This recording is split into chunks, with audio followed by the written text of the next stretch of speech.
Les habitants de Djifa, au bord du lac Tchad et à la frontière nigériane, ont pris l'habitude de vivre sous la menace des islamistes de Boko Haram. Le harcèlement permanent et l'insécurité ont fait fuir une partie de la population et pèsent sur une économie déjà affaiblie par les mesures restrictives des autorités pour prévenir les infiltrations de ce groupe djihadiste. Il n'y a pas d'argent ici à Djifa maintenant. Il n'y a rien. C'est à cause de Boko Haram. Et il n'y a pas d'argent, il n'y a pas de boulot. Il n'y a pas de travail, il n'y a pas de champs, il n'y a pas tout ça là. C'est ça le grand problème. En mars 2015, le gouverneur a fait évacuer toutes les populations des îles du lac Tchad, suspendu le commerce des principales richesses locales, interdit purement et simplement les motos dont Boko Haram se servait pour se déplacer et instauré un couvre-feu sur la circulation pendant la nuit. Il y a des routes qui sont interdites par l'insécurité parce qu'il y a quelques marchés qui sont à la frontière du Nigeria. Donc ces marchés-là ont été arrêtés. Et il y a des produits qu'on transporte, surtout le poivron et puis les poissons.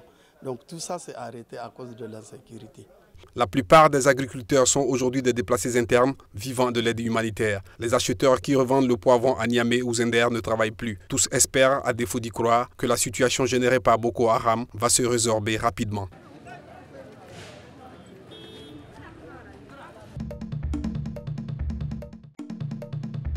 À compter du 31 décembre 2016, toutes les personnes occupant illégalement le domaine public de l'État seront déguerpies, a annoncé récemment le ministre du Cadre de vie et du Développement durable au cours d'une conférence de presse à Cotonou. Nous aurons individuellement la liberté de dégager par nous-mêmes les trottoirs. Mais à partir du 1er janvier, l'État va intervenir.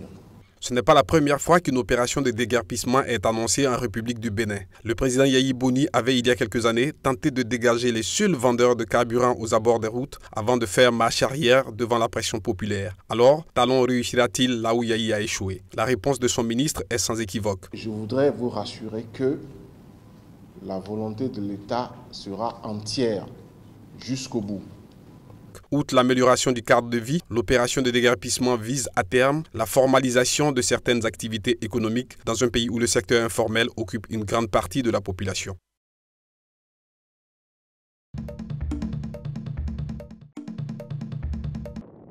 Ces fumerolles pourraient être l'avenir énergétique des Comores.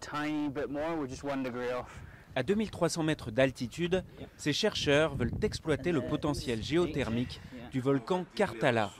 Si les fonds sont rassemblés, une usine pourrait être opérationnelle d'ici 2022. Nous comptons installer une usine avec une puissance initiale de 10 mégas, puis monter à 20 mégas et progressivement et suivre aussi la demande.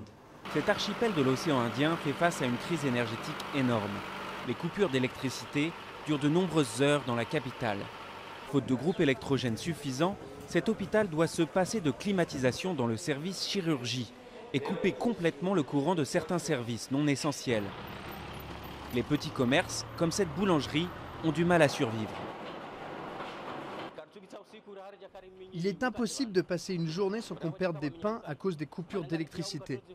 Le temps d'aller démarrer le groupe électrogène, il y a des pains qui se retrouvent gâchés. On demande à la société fournissant l'électricité de faire le nécessaire pour nous garantir du courant, car nous, les petites sociétés, on court à notre perte. Sur la principale île de l'archipel, seuls 6 des grands groupes électrogènes publics fonctionnent. La Banque africaine de développement est censée financer la révision de ces structures, mais rien n'est fait depuis des années. Comorien a besoin d'avoir de l'électricité maintenant, pas demain, pas après-demain, mais aujourd'hui même.